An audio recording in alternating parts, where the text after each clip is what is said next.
Você gostou dos brinquedos de hoje? Por quê? Porque é legal. Legal? Tem o quê? Lindo, bola. E você? Eu gostei. Por quê?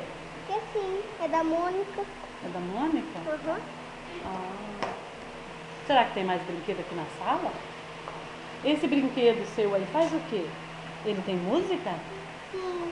Você já escutou a musiquinha? Liga aí pra mim ver. Põe o dedinho. Que legal. E o seu também tem som? Que bonitinho esse som, né? E você tem fantoche? Mas como que a gente faz com esse fantoche? Você já descobriu? Pega ele. Coloca a mãozinha, vira ele pra cá. Deixa eu ver o rostinho. Quem ele é? É uma galinha ou será que é um passarinho? Um passarinho. Ele fala alguma coisa?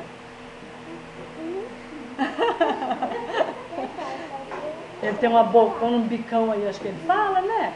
É só você falar pra ele, ó, vai falando aí que eu acho que ele fala. E você, Camila? Quem que você tem aí? Vaquinha. Você gostou dela? Ai, que legal. Você vai inventar uma historinha da vaca? Vai, né? Junto com a professora. Que bom, Camila. E você, ganhou o que aí? Ele tem sonzinho?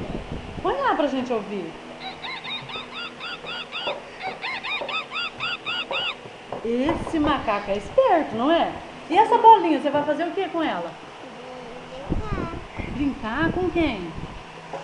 Com os amigos. Ai, que legal. Você gostou de todas as coisas que vieram aqui? É, né?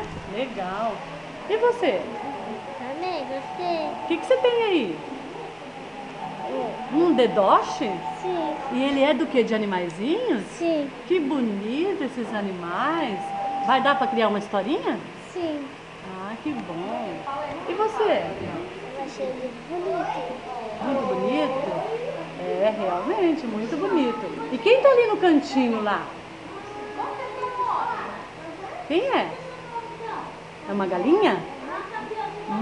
Você já conhecia essa galinha? Não, hoje é a primeira vez que você viu? Ela vai ficar na sua escola, vocês vão cuidar dela, tá bom?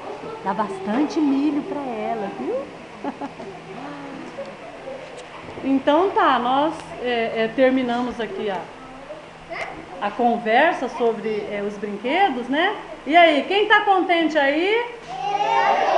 Todo mundo? Então vamos bater palma então?